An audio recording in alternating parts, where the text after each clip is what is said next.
Բարև ձեզ հարգելի ժողովուրդ, բարև ձեզ հարգելի ընկերներ։ Այս երրորդ ուղիղ եթերն է վերջին օրերի իրարանցման հետ կապված,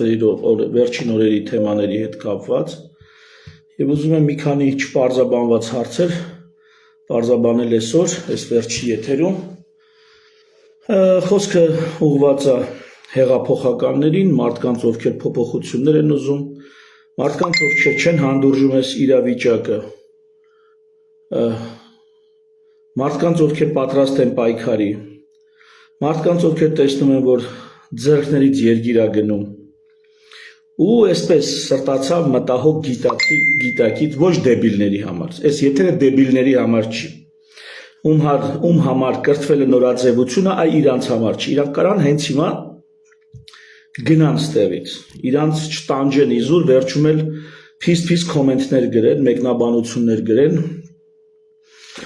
վայրահաչեն, ես իրանց համար չի, այ հիմա տես սկզբից ասում եմ, եթե դու այն իդիոտն ես, ում համար կրթվել է նորաձևությունը, ում համար օքեյ է ամեն ինչ, ում կյանքը սենց մեղրի պես հոսում է, դու հենց հիմա գնա, ոչ նայի, ոչ քեզ տանջի, ոչ էլ գրի, Աստված քեզ, քո ընտանիքին, քո ծնողներին օրհնի, գնա վայելի քո երջանկությունը, իսկ մնացած մյուսներին, բոլորին այս եթերը վերաբերվում է։ Ուրեմն սկսենք ամենաթեժ կետից, ես կետերով գրել եմ, որ բան բաց չթողնեմ, ամենաթեժ կետը հետևյալն է, ուրեմն բոլոր նրանց, ովքեր շտապում են, շտապողականություն կա նրանց մոտ, շտապում են իշխանափոխության հարցում, պիտի անենք, հիմա պիտի անենք, շուտ արեք մի բան արեք, հելեք փողոց, ես բոլոր նրանց հարց եմ ուզում տամ, ուր է հիմա Բագրատ Սրբազանը։ Անցած տարի էր, հա, անցած տարի, մի տարի առաջ այս ժամանակ սկսել էր արդեն, մոտավորապես այս ժամանակ, ուր է, ընկեր շտապողներ, ձեր հասկանալով դուք բան եք հասկանում, ես Մանասյան Հայկս չեմ հասկանում, դուք հայրենասեր եք, մենք էլ նենց էլի հարմարվողներն ենք, են գաղտնալսման մեջ տենց բան կա, ասում է էշեր են, յանի այդ որ նստելու են մեկ ասում է, այդ էշերը ոտքի չեն հլնի, հիմա ով է էշ, այդ խումբը, որ ձերբակալված է, ու առաջիկայում է կգնա բերդում փդելու, հիմա ով է էշ, հը? Դուք յանի խելոքն էիք, դուք բան էիք ճոգում, բան էիք հասկանում, մենք էլ չենք հասկանում։ Այդ բոլոր շտապողներին այդ հարցը տալիս եմ, ուր է Բագրատ Սրբազանը։ Մի տարի առաջ էր սկսել, այսօր ուշ է արդեն, մի տարի առաջ ժամանակն էր, յանի թե։ Ուր է։ Ուզում եք դուք էլ գնաք կողը նստեք, անմեղ մարդուն, Միքայել Աջապահյանին Սրբազան, տարեն նստեցրել են կողը, որ նույն նրա վրա հոդված կա, փաստեր կան Բագրատ Սրբազանի վրա, Միքայել Սրբազանին էլ խառնում են այս գործի հետ, որ նրան էլ վարկաբեկեն, նա չի վարկաբեկվի,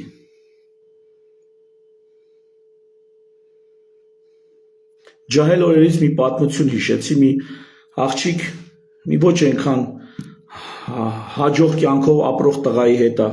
ընկերություն անի, հանցագործ տղայի հետ է ընկերություն անում, այս տղան ասում է, ինձնից վազն անցի էլի, իմ պատճառով քո անունը կվարկաբեկվի, այս աղջիկն ասում է, իմ անունը այնքան մաքուր է, թող մի քիչ էլ վարկաբեկվի, հրաժարվում է իր սիրուց, ասում է այնքան մաքուր է իմ անունը, թող մի քիչ էլ վարկաբեկվի։ Հիմա Միքայել Աջապահյանի անունը այնքան մաքուր է, որ ինչքան էլ տանեք Բագրատ Սրբազանի հետ նույն կամերում դնեք, ինչքան էլ հունիսի 17-ից քրեական գործ հարուցեք, բայց հունիսի 25-ի, այսինքն մի շաբաթ հետո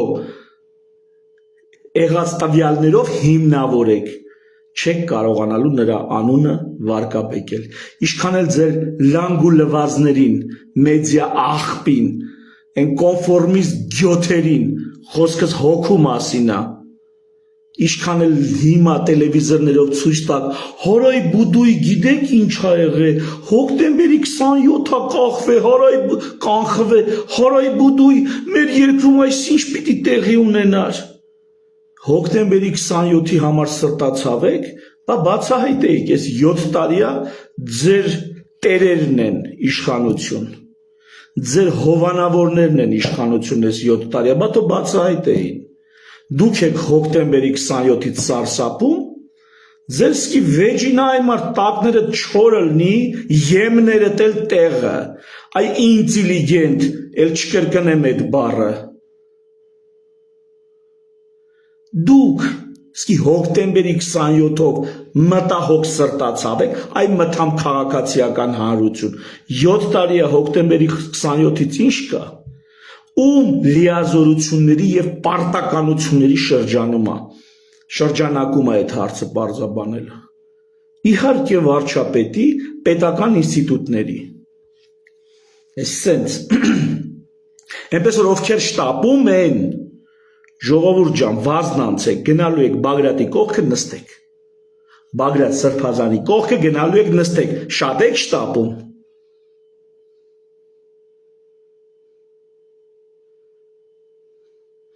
Ձեր չափ դմբոներ հաշվել եմ,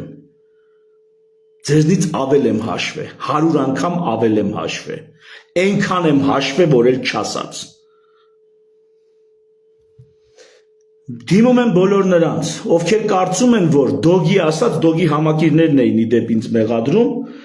դոգի ասած, բոլորին պետք է մորթել, փրթել, բռնաբարել, հույսը դրած ժողովրդական արագ արձագանքման վրա։ YouTube-ներում, լայվերում դիտումների քանակի վրա, սեփական անձի հանդեպ եղած խարիզմայի վրա։ Այդպիսի մարդիկ կան, որ պիտի փրթենք, թափենք, բռնաբարենք, հույսերն են, որ իրանք մեծ հանրային ընդունելություն ունեն։ Ոչ թե ամբողջ հանրության, այլ որոշակի շերտ, ռեալ, էական որոշակի շերտ իրանց համակրում են։ Ուր է դոգը Վարդան Ղուկասյան։ Բռնաբարում էր, դատում էր, փրթում էր, ամուր ձեռք էր պետք, ուր է։ Էդ եք ուզում, հասկանում եք, որ այդ մեթոդը չի աշխատելու։ Հենց դոգի համակիրներին եմ ասում, եթե ձեր ընտրած տակտիկան ճիշտ է, ուր է ռեզուլտատը և ինչ ռեզուլտատի եք դուք հասել։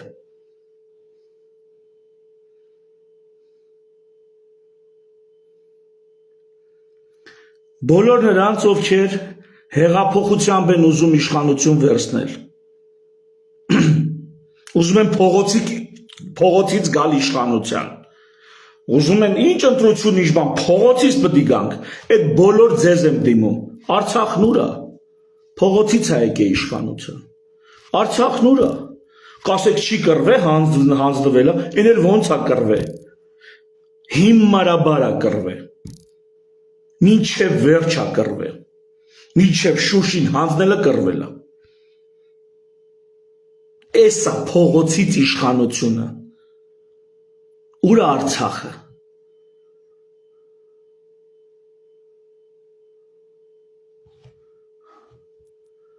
Ուր է խոստացված արդարադատությունը, փողոցից է եկել։ Ուր է բանակը, փողոցից է եկել։ Փողոցով եք ուզում գաք իշխանության։ Դուք բան եք ջոգում, ես չեմ ջոգում։ Ախեք դուք չեք ջոգում, չեք հասկանում, չեք ջոգում, այ ընկեր։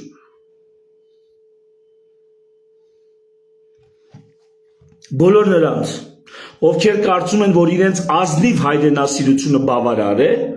հայրենիքը փրկելու համար։ Բոլոր նրանց դիմում եմ։ Ուր են Գյորգիսյանը, Ազգալդյանը, Մոնթեն, Արցախյան առաջին և երկրորդ պատերազմի ազնվագույն հերոսները, հայրենիքի մեռած տղեկը, հայրենիքի համար զոհված տղեկը, ուր են հայրենասիրությամբ երգիրես փրկելու։ Քիչ է։ Հայրենասիրությունը միգուցե ռազմի դաշտում բավարար է մոտիվացնելու համար, մոտիվացվելու համար, բայց նույնիսկ մարդ վարելու համար բավարար չի։ Միգուցե մեկը լինի հրաման տվող, խելացի, իմաստուն, խորամանկ, հեռատես հրամաններ տվող, հայրենասիրությունը բավարար լինի։ Բայց այդ հրաման տվողի համար հայրենասիրությունը բավարար չի։ Նա պիտի կրթություն ունենա, գիտելիք ունենա, ռազմագիտություն հասկանա, բնածին տաղանդ ունենա, թշնամուն հասկանալու եւ թշնամուն խորամանկելու։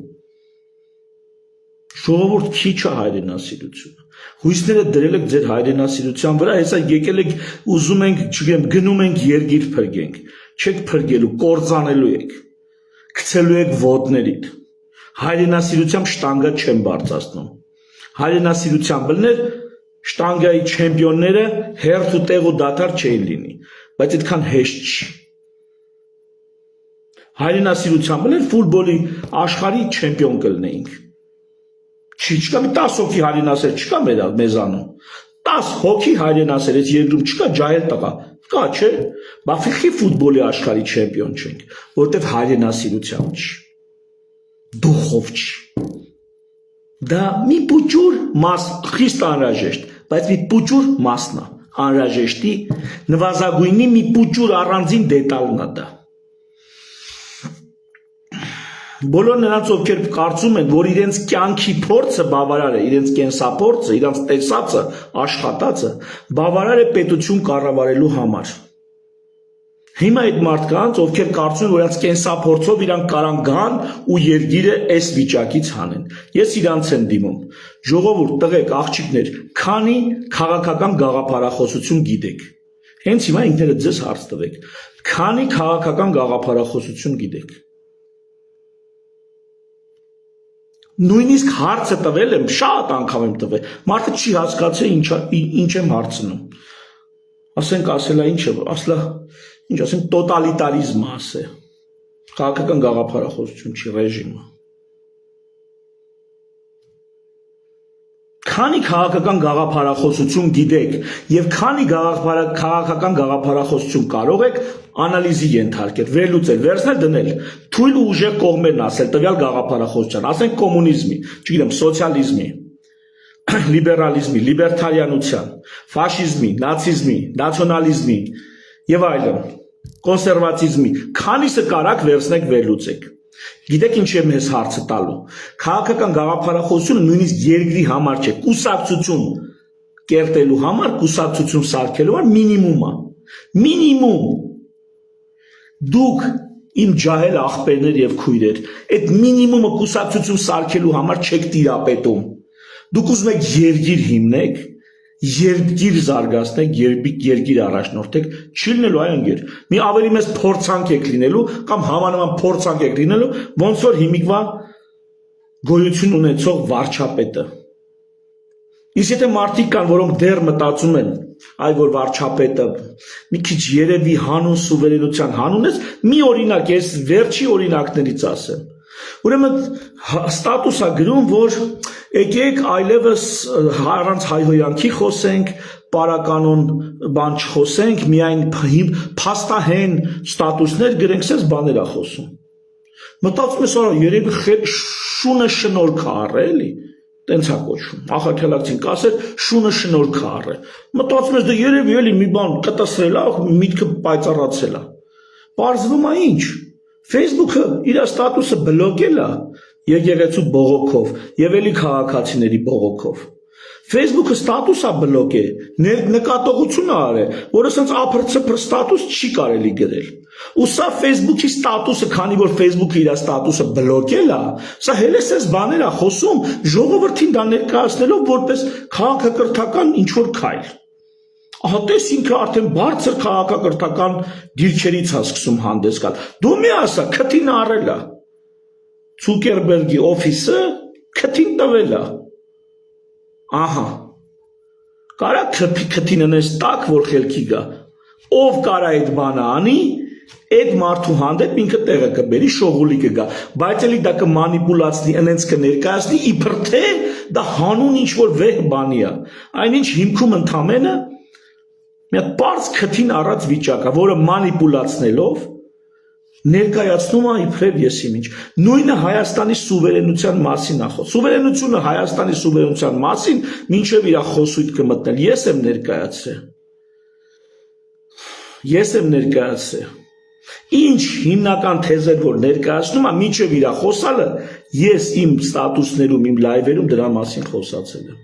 Հետո ջոգելա շատ լայքա հավաքում, վերցես սկսել է տենց ապուշ դրա հետևից էթալ։ Կրկնել, այնքան որ լայք բերի, ոնց որ կրթվել է նորաձև է։ Հələ մի հատ նայեք, ինչ բանը, խորենացու բանը, ողբն են կարդում, կրթում են յանի։ Միտեղ լսել եք դրանք Արիստոտելից խոսան, չգիտեմ, Ֆուկոյից խոսան, ինչ ասեն, ումից ասեն, որ խոսան, չգիտեմ, Ռեյգանից խոսան, չգիտեմ, ումից ասեն, որ խոսան, ինչ-որ մի հատ երկրի լուրջ պատմություն վերլուծեն, հեղափոխություն, հետհեղափոխական խնդիրներ, տնտեսությունից խոսան, լսել եք լուրջ է, աշխարհի, այնպես մի բան խոսան, որ խոսվում է աշխարհի լավագույն համալսարաններում։ Մի տես դաս լսել եք դրանց դասախոսություններում։ Գեղական ինչ-որ կլուբի զրույց։ Խորենացու ողբը, այ կարդում ես ու վсё, դու արդեն փիս գրագետ ես։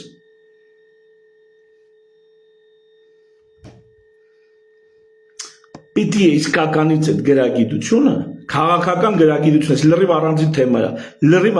անկախ դու գիտությունների տեխնացու ես, նույնիսկ դու կարող ես քաղաքագիտության ամբիոնի վարիչել ես, բայց անգրագետ մեռնում ես, հենց հիմա բերեք քաղաքագիտության ամբիոնի ուսանողներին, միջազգային հարաբերությունների ուսանողներին, բերեք մի հատ զրույց կազմակերպեք, մի ուշացրեք, որ գնաք պատրաստվեք, բերեք հենց հիմա մնացորդային գիտելիքով մի հատ զրույց անենք, նա տեսեք ժողովուրդ, ինչ տեսակ կադրեր են, ինչ տեսակ քաղաքացիներ են արտադրում, այնպես մենք էլ ենք սովորել։ Մենք էլ ենք այդ հումանիտար առարկաներս, հասարակագիտական, անցել։ Վայելնի այդ սովորելը, վայելնի այդ թեմաներն ու այդ ծրագրերը, ոնց որ ներկայացված են։ Բայց դրանք պետք են։ Հակառակ դեպքում իշխանության գալով դու իմ սիրելի եղբայր կամ քույր, ինձ հետ միասին փորձանք կդառնաս այդ երկրի գլխին։ Եթե այդ մինիմալ գրագիտությունը չունենաս։ Բոլոր նրանց դիմում եմ, ովքեր կարծում են, որ ոլորտային քաղաքականության լավ ծրագրեր մշակելով երկիրը կարելի է բարեկարգել։ Այսինքն մարդիկ կան ասում, այ ես գիտեմ տրանսպորտի հարցը ոնց պետք է լուծի։ Այն մեկն ասում է, ես գիտեմ առողջապահության հարցը ոնց պետք է լուծի։ Այն մեկն ասում է, ես շատ ուժեղ կրթական ծրագիր ունեմ։ Այն մեկն ասում է, գյուղատնտեսության հետ կապված լուրջ չգիտեմ։ Այն մեկը ասում է, IT տեխնոլոգիաների հետ կապված մի հատ հանճարեղ միտք ունեմ։ Ես այդ բոլոր մարդկանց դիմում եմ։ Ժողովուրդ, ուր են ձեր ծրագրերը։ Կամ եթե դրանք թղթի վրա գրած են, գրապահարաններում բորբոսնում են, կամ եթե դրանք էլեկտրոնային են, ձեր նոթբուքերի ու պլանշետների մեջ անուշադրության մատած մի կողմ ընկած են, ու ասեմ դրանից առաջ չեն գալու։ Ձեր նոթբուքերից ու պլանշետներից այդ ծրագրերը, որքան էլ դրանք լավը լինեն, առաջ չեն գալու, դրանք կյանքի չեն կոչվելու։ Գիտեք ինչի, որովհետև նախ երկիրը հիմքից պիտի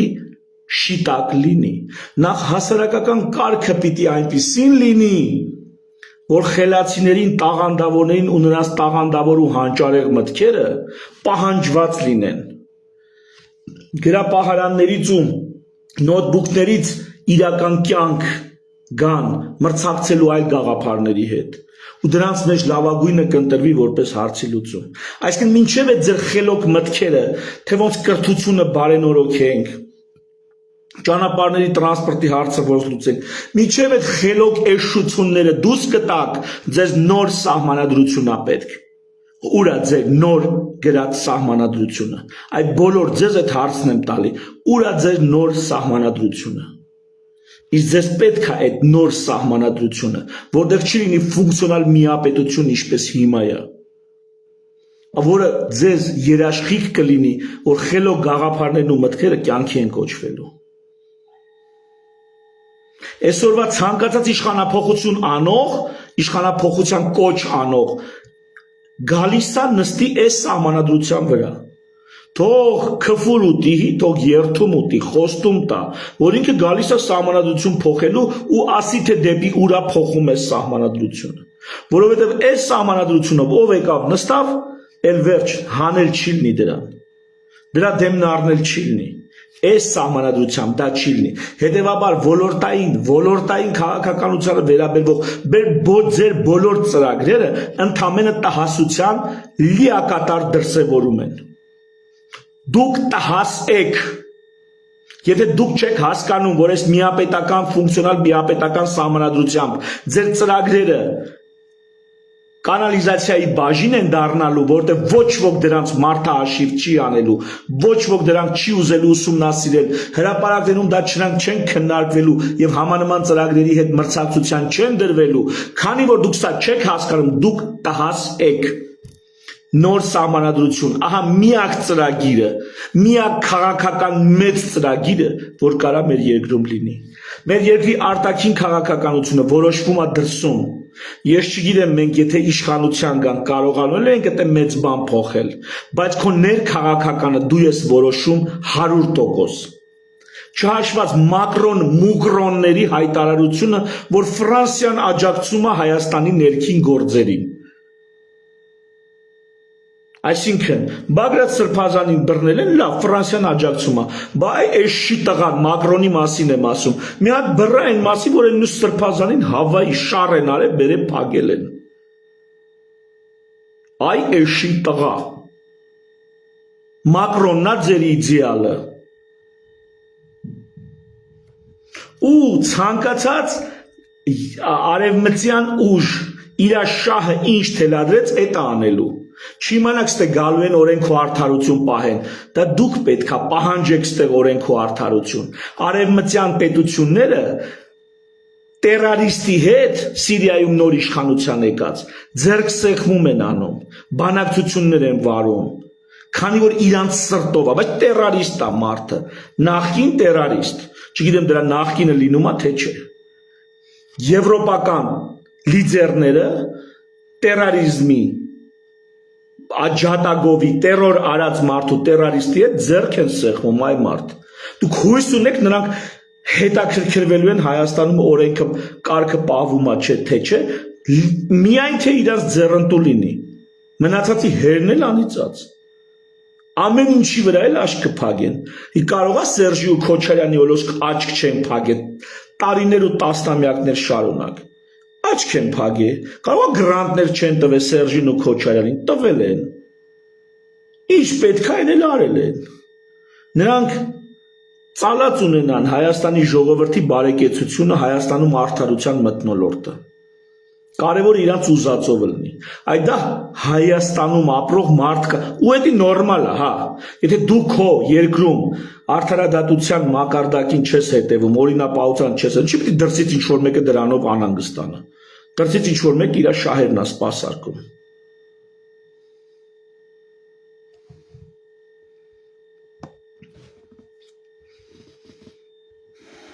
Բոլոր նրանց, ովքեր կարծում են, որ արտագաղթելով կգտնեն իրենց երջանկությունը։ Այ բոլոր նրանց, ովքեր մտածում են, դե լավ, ստեղի հերն էլ անիծած, մենք արտագաղթենք, կգտնենք մեր երջանկությունը։ Ես դիմում եմ արդեն արտագաղթած մարդկանց, վերջին մի քանի տարում արտագաղթած մարդկանց։ Հա, գտել եք ձեր երջանկությունը։ Սա ոգի է արդեն։ Չորրորդ սորտի մարդ ապրել մի երկրում, երբ որ դու ստեղ էլիտա էիր, ասենք մտավորական կամ կրթական կամ գիտական, ոնց է, կայֆ է տալի, բա որ գտել եք ձեր երջանկությունը, չեք անդադ այս հայկական տիրույթում, հայկական ֆեյսբուքում, ֆեյսբուքի հայկական այսպես ասած տարածքում արտահայտվում Հայաստանի քաղաքականությամբ, Հայաստանի խնդիր, բան չի, բայց եթե երջանկությունը ձեր գտել եք, այս քրքրված, հալածված թեմաների մեջ ինչի եք մտնում։ Ինչի եք մտնում, հարգելի արտագաղթած եղբայրներ եւ քույրեր։ Բայց դուք ստես փախել եք, գնացել եք,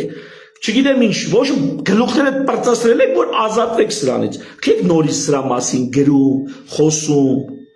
Փաստորեն դա լուծում չի, չէ՞։ Իմ ասելիքը դա է, փաստորեն ժողովուրդ ջան, դա լուծում չի։ Ուրեմն ձեր հարազատներին զանգեք ու ասեք, որ արտագաղթելը լուծում չի, ժողովուրդ։ Այդտեղ մի բան արեք, հարցերը լուծեք։ Այդ երգիրը երգիր սարքեք։ Դա ավելի հեշտ կլինի, ավելի թեթև կնստի ձեր վրա, քան թե արտագաղթել տարիներ շարունակ հացի հագնելու ու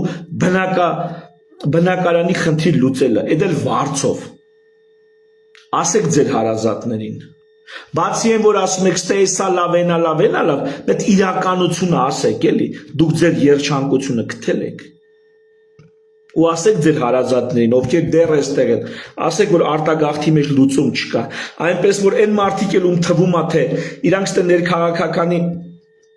հերն էլ անիծած հիասթափվել են, սա կգնան ու կպրծնեն, կգնաք, բայց չեք պրծնի։ Էդ էլ տենց։ Բոլոր նրանց, ովքեր կարծում են, որ քաղաքականությունը պոռնկություն է եւ խուսափում են զբաղվել քաղաքականությամբ։ Հիմա ես իրանց հարց եմ տալի։ Ժողովուրդ, եթե քաղաքականությամբ պոռնիկներն են զբաղվում, դուք էլ տենց սրբերն եք կամ չգիտեմ, ձեզ մաքուր եք պահում։ Հարց։ Եթե ձեզ պոռնիկներն են ղեկավարում, հարգում են ձեր համար հարկեր են որոշում պոռնիկները, օրենքներ են որոշում պոռնիկները, ընդհանրապես ձեր ազատությունները, իրավունքները սահմանափակում են պոռնիկները։ Բա դուք ով եք այդ դեպքում։ Ով եք դուք, եթե քաղաքականությամբ զբաղվում են պոռնիկները, իսկ դուք նրանց այսպես կոչված հպատակներն եք։ Դուք ով եք։ Դուք ընդ մաքուր եք։ Իսկ կարող է ձեզ չոլ մստել են, որ իրանք գնան զբաղվեն, դուք էլ ստեղ էշեշ առավոտի ծիրիկուն աշխատեք, բանեք, տանեք իրանց հարկեր տակ, չգիտեմ, իրանք իրանց ջեբերը լցեն, իրանց հարազատներին, իրանց տենդերները բանը տան, իրանց հարազատներին, իրանց գրանտները տան, արտաքին պարտքը մեծացնեն, քո երեխեքներ ճկռալով աշխատեն այդ արտաքին պարտքը սպասարկելու համար։ Հը։ Okay, yeah?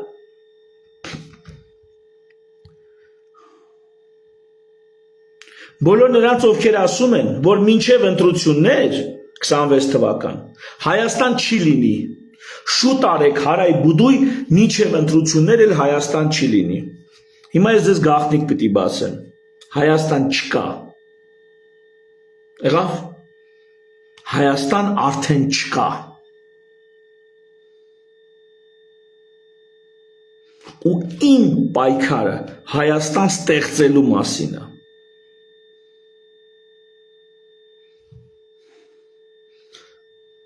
Հայկական ինքնությունը, հայկական քաղաքակրթությունը, հայկական հասարակարգը հիմնելու մասին է, պահպանելու մասին է։ Մեր օրերում այդ ամեն ինչի ակտուալությունը ապահովելու մասին է։ Ոչ թե այ մարդ սպասի, սովետականը չստացվեց, գնացինք ազգային ազատագրականին։ Ազգային ազատագրականը չստացվեց, հիմա էլ գնում ենք թուրքականին։ Թուրքականը չի ստացվի, կգնանք ռուսականին, ռուսականը չի ստացվի, գնանք պարսկականին։ Ու սենց, սրա մասին չեմ ես խոսում։ Ես խոսում եմ ակտուալ, գրագետ, հասարակական որոշված կարգի մասին, որը փաստադղթի ձևով կարձանագրվի որպես սահմանադրություն, որին կհետևենք մի մարդու նման, որտեղ խախտողի ծնկները չագուջով ջարդ ու խորտ կանենք այդ կարգը խախտելու համար։ Իսկ նրանք ովքեր Նիկոլ նախկիններ, նախկին ներկաներես այլասերված մուտանտնել դատարանի առաջ կկանգնի եւ իր ժամանակով եղած օրենքներով ու կարգով պատասխան կտա։ Հավատացնում եմ ձեզ, նրանք թույլ են տվել այնպիսի հանցագործություններ, որոնք վաղեմության ժամկետ թերևս չեն ունենա։ Նրանք թույլ են տվել տենց բաներ, որ վաղեմության ժամկետը չի փրկի իրանց։ որովհետև պետության գործը արդարադատություն իրականացնելն է, իրավապահ գործնեություն ծավալելն է, պետության գործը մարդկանց կույս, ոչ կույս լինելը չի, դա ոչ ոքի գործը չի,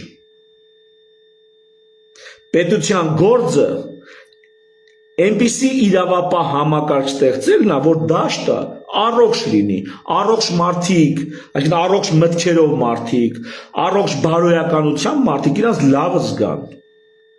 Ուզում ես սոցիալական ինստիտուտը խելքի գա, այ ընկերի ում վրա որ հանցան, գիտես նրանց դաշտից մաքրի, տես մնացած իրան արդեն մաքուրները գլուխ կբարձրացնեն, բայց դու ինչ ես անում։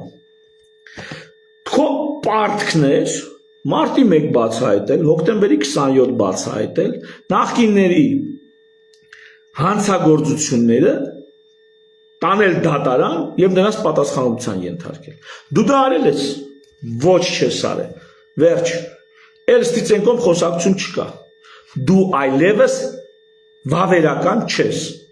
Դու հանցավոր անգործություն ես արել։ Դու քո առաջնային պարտականությունը չես արել։ Ես էլ չեմ ասում պատերազմ պարտվել, տարածքներ զիջել եւ այլ եւ այլ եւ այլ եւ այլ։ Դրանք էլ չեմ ասում։ Այն մինիմումը, որ մենակ քեզնից էր կախված, Ալիևը դե կապ չունի։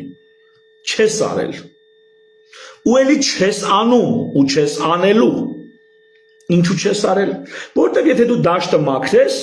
դաշտը կլծվի բարոյական, գաղափարական, աշխուժ, եռանդուն թարմ ուժերով, որոնք քեզ ասենց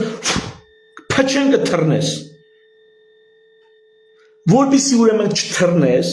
որպեսզի այդ առողջ ուժերը առաջ չգան, նրանց դեմ բլոկելու համար, երկրի ապագան, երկրի քաղաքական կենսունակությունը արգելափակելով, քո աթոռն ես պահում, դաշտում թողնելով Սերժին Քոչարյանին, Կարեն Կարապետյանին, Ծառուկյանին, Արամ Սարգսյանին ու տենց էլի մարդիկ։ Դա առաջի գիծն է, որ ուզում ես գնաս դեպի Նիկոլ, Նիկոլին քննադատես եւ Նիկոլին հաղթես քաղաքական պայքարում։ Դեմդ այդ շերտն է սկզբում, այդ բարիկադն է։ Հետո նոր այդ գիծը պետք է հաղթահարես, որ հասնես բուն Նիկոլին, բայց այդ գիծը Նիկոլն այդ պարարտա, ներկա դրե, այնքան ապահովել է այդ շերտը, թե ֆինանսական միջոցներով, թե չգիտեմ, այլ լծակներով, այնքան ապահով է, որ դու չես հասնելու իրան։ Հետևաբար, առաջի ամենակարևոր հետևությունը, որ դեբիլները չէ, կրթված մարդիկ, կամ մարդիկ, ովքեր այդքան էլ կրթված չեն, բայց ուզում են, որ իրանց երեխեն կրթված լինի, այս էլ հատուկ մարդկանց տիպ է։ Մարդը կարա այդքան էլ կրթված չլինի, բայց ուզենա որ երեխեն, իր թոռը կրթված լինի։ Խոսքը բարձրագույն կրթության մասին չի, լիքը դիպլոմավոր ավանակ կա։ Խոսքը ինքնակրթության, այդ թվում ակադեմիական կրթության, կյանքի կողմից կրթության, չգիտեմ, ծնողների կողմից դաստիարակություն կրթության, կրթված մարդկանց մասին է։ Մարդիկ էլ կան կրթված չեն, բայց հասկանում են, որ իրենց երեխան պետք չի որ տենց լինի։ Այդ մարդկանց համար եմ ասում, ժողովուրդ, փագա, նախկին ներկա մի բլոկ են, մի բլոկ, իրար մի սուտելով, նրանք ընդամենը մի բլոկ են, կանխում են Հայաստանում առողջ քաղաքական ուժերի առաջ գալը։ Ես մի օրինակ բերեմ իր հանրային իշխանության մասին, սոցիալական իշխանության մասին, Պիտեր Տուրչին։ Պիտեր Տուրչինի ձևակերպումն է, Պիտեր Տուրչինը հղում է անում բանին, սոցիոլոգներին, բայց իրականում էսի ավելի շատ իր ձևակերպումն է, իր դասակարգումն է, ասում է հանրային սոցիալական իշխանությունը 4 հիմնական դրսևորում ունի, բաժին ունի, ուժային էլիտաներ, քաղաքական էլիտաներ, ֆինանսական էլիտաներ եւ գաղափարական էլիտաներ։ Հիմա դիմում եմ էլի բոլոր նրանց, ովքեր ուզում են իշխանություն վերցնել։ Ընկեր մտալի տենանք, ուժային էլիտաները քոնն են, մերն են, չէ։ Նիկոլի տակ կզած են ուժային էլիտաները։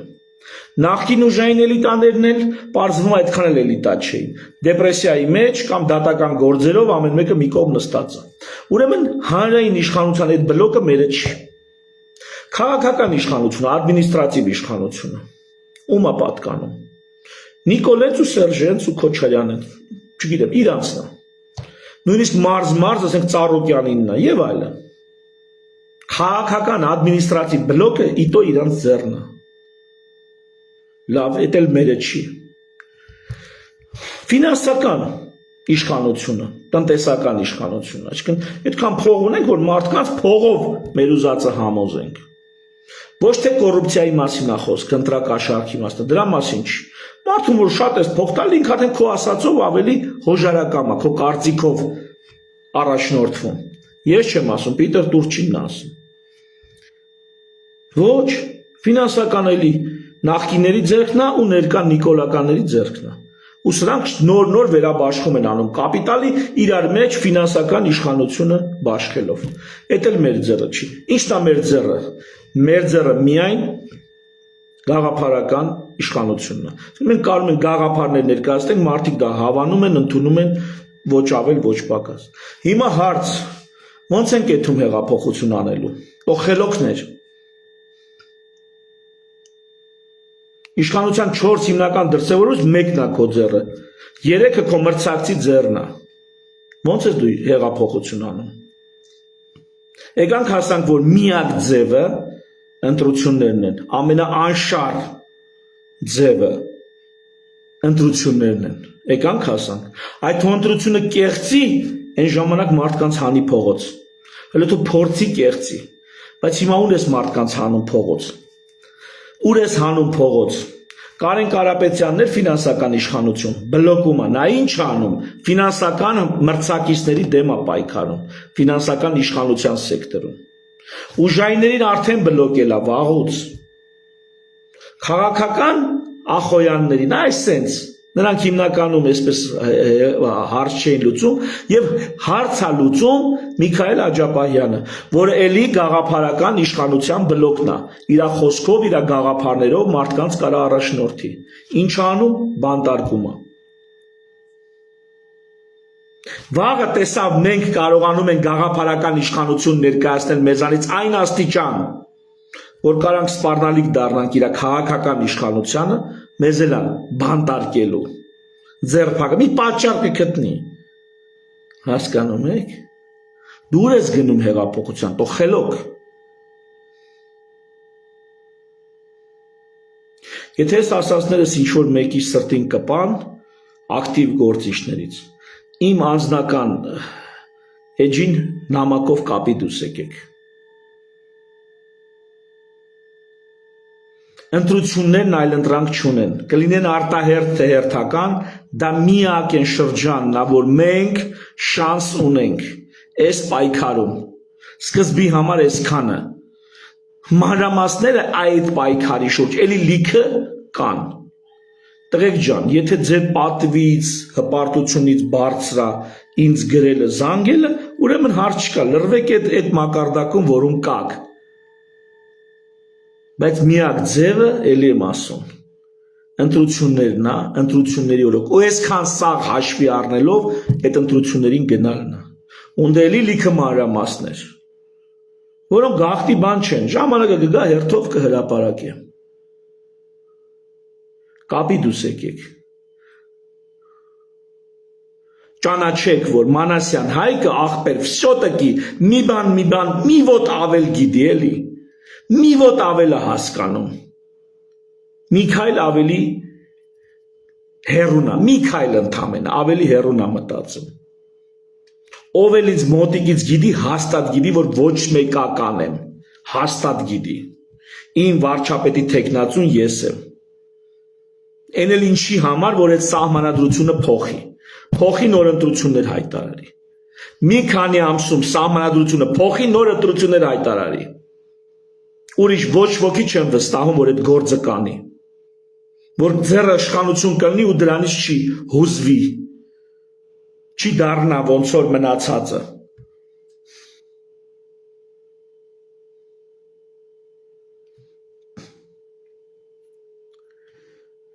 Մի բան էլ պատմեմ, թե շատ խոսացինք, ինչքան ժամանակ է, մի շատ, այսօր առավոտս այս զրույցով ուզում ամփոփեմ, այսօր առավոտս արթնեցի,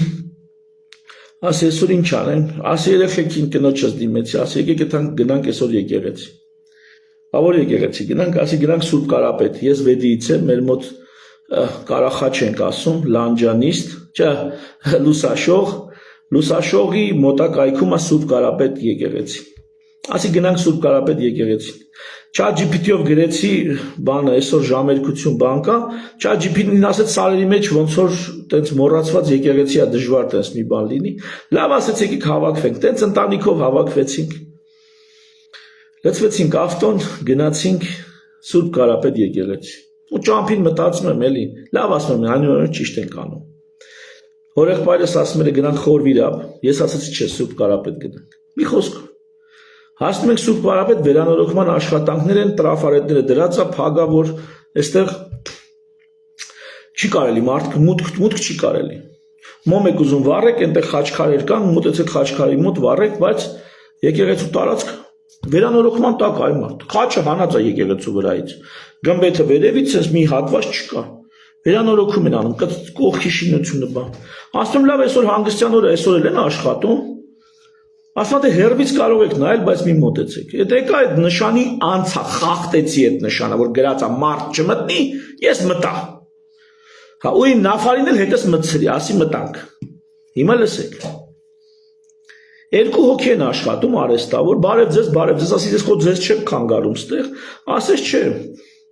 Ասես այստեղ հերվով կանցնենք, էլի։ Հիմա շինարարություն, սա քաղաքը շինարարություն է։ Խո քաղաքը չեն բանարել։ Տարհան է, էվակուաց։ Շինարարություն իր հերթին է գնում, որոշակի հեռավորությամբ էլ մարդիկ գնում գալիս։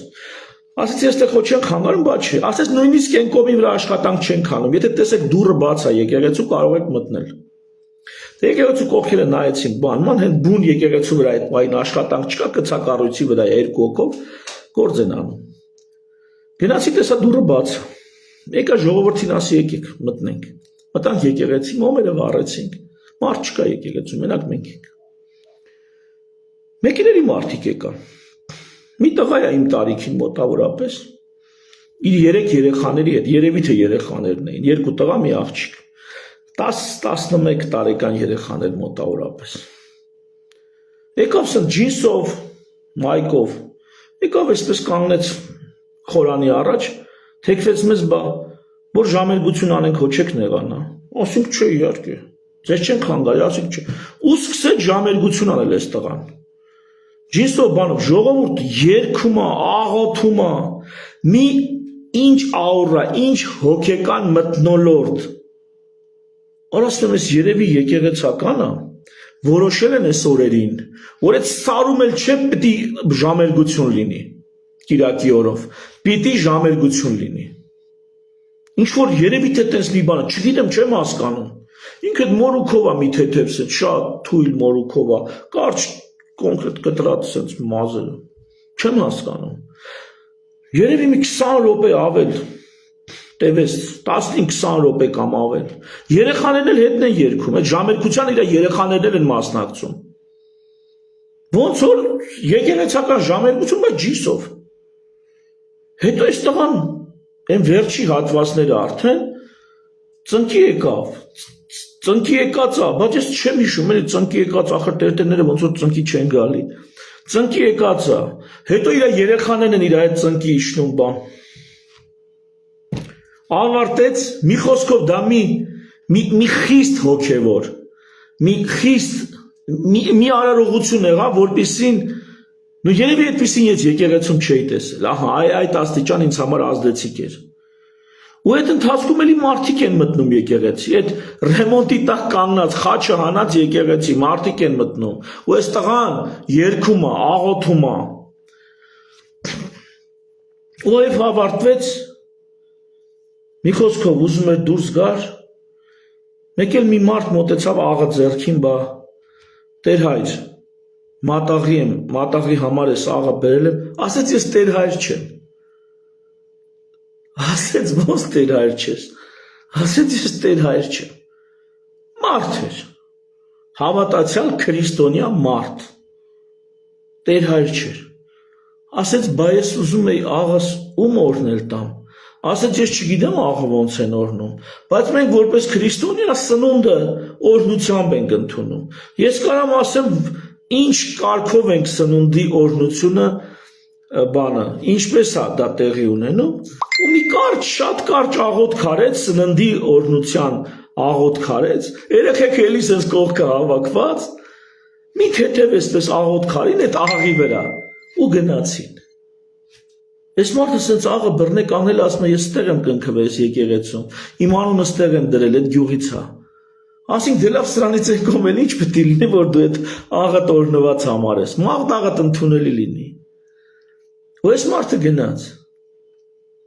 Այս մատաղի աղը բերած մարդն էլ դուրս եկավ, մենք էլ դուրս եկանք։ Ու ահա փակ եկեղեցում վերանորոգման տակ կանգնած տեղի ունեց այդ սարերում կորած, ինչպես ժամանակին խոսացրել ես Գարեգինը, այդ եկեղեցուն ժամերգություն տեղի ունեցավ։ Ու ես առավոտվանից վեր եմ կացել, չգիտեմ, գնամ, չգնամ, սենց, այդ սաղ մի շարանը սենց ես դեպքերի իրադարձությունների կապում եմ իրար հետ, ու գալիս եմ գիտեք են հետևության, որ սա կարելի է հրաշքի վերագրել, որ եթե դու սրտանց գնում ես, դու դեպի Աստված շարժ ես անում, քայլ ես անում, այն Աբրահամին ոնց է, որ գնում է զոհ մատուցի, հա, ասում է ընդեղ զոհդ էլ ընդեղ կլինի, կարծեմ Աբրահամինն է, զոհդ էլ ընդեղ է ասում, արխային գնա։ Մեր դեպքում գնում էինք, չգիտեինք, փակ էր, մտանք ներս, ու ոնց որ սաղ տվեց, սա կարելի էր սենց վերագրել, բայց ես ուրիշ բան եմ ուզում ասել, սա մարդու կամք էր, սա դեպի եկեղեցի գնալու մարդու կամքն էր, ու մեկ ուրիշի կամքը, ով թեև այդտեղ քահանա չկար, տերհայր չկար, բայց ինքը կամք ուներ ժամերգություն անելու, ու իրան մեկ էր ընդեղ խաչ կա այդ եկեղեցու վրա, թե չկա, իրան մեկ էր ընդեղ տերտեր կա, թե չկա, ինքը իր ժամերգությունը որպես քրիստոնյա արեց ու դուրս եկավ, սա մարդու կամք էր, ընդամենը կամք, մարդը դա ուզում էր աներ ու դա արեց։ Ես ուզում էի գնա եկեղեցի ու գնացի, ես ուզում էի մտնել եկեղեցի ու ես մտա, ես ուզում էի իմ ընտանիքը մտնի ու իմ ընտանիքը մտավ, դա մարդու կամք էր, ու ես ամփոփիչ ուզում եմ դրանով դիմեմ ձեզ, ժողովուրդ անկախ նրան մեր սրբազանները կլինեն դատապարտված, բանտարկված, մեր եկեղեցին կլինի այլանդակված, չգիտեմ, թե իշխանությունների կողմից, թե եկեղեցական գործիչների կողմից, ոչինչ էական չի, դու կամք ունես, երկիր ունենալու, հավատ ունենալու, ինքնություն ունենալու կամք ունես, ահա թե ինչա որոշելու մեր գոյությունն ու մեր ապագան։ Այսքան բան։ Կներեք, ես կես գիշերն անց ձեզ անհանգստացնելու համար, շնորհակալ եմ ուշադրության համար, բարի գիշեր ձեզ, մի շնորհ հանդիպում, թեմայի մեջ եմ, ուշադիր հետևում եմ, ոչինչ գրեթե ոչինչ աչքիցս չի վրիպում, կարող եմ սխալվել, բայց չեմ ստի, ոնց որ Սևակն է ասել, կամ սիրել եմ, կամ ատել եմ, բայց չեմ ստել, ովքեր էլ ինձ կասեն դու ժամանակին Նիկոլին համար սենց ես ասել, ես բոլորի համար ճիշտ խոդերում, ճիշտ քայլերում ասել եմ ճիշտ են ասում, սուտն ու սխալել ասել եմ բոլորի համար, որովհետև ես այդ բոլորից վերև կանգնած մեկն եմ, հարգելի հպատակ ժողովուրդ, նրանք ովքեր հպատակ են, եթե ձեզ համար Սերժով, Քոչով, Նիկոլով պրծնում է, ես դրանցից վերև եմ, ու որպես դրանցից վերև միշտ ասել եմ, թե իմ կարծիքով, իմ դիրքից, ով է ճիշտ, ով է մանիպուլացնում, ով է սուտ ասում, ով է պղծում, ով է օրհնում, ով է սրբագործում, միշտ այդպես էլ ասել եմ, ու էլի այդպես է մնալու, ոչինչ չի փոխվելու, կամք, ունենք մետ այդ կամքը երկիր ունենալու, ազատ ապրելու, իշխանություն լինելու, ունենք, Ուրեմն առաջ։ Թերևս այսքանը։ Շնորհակալություն կրկին անգամ, կներեք կրկին անգամ այս ու ժամին ձեզ անհանգստացնելու համար։ Բարի գիշեր ձեզ ամենալավ բաները։ Բարի գիշեր ձեզ։ Աստված մեր հետ։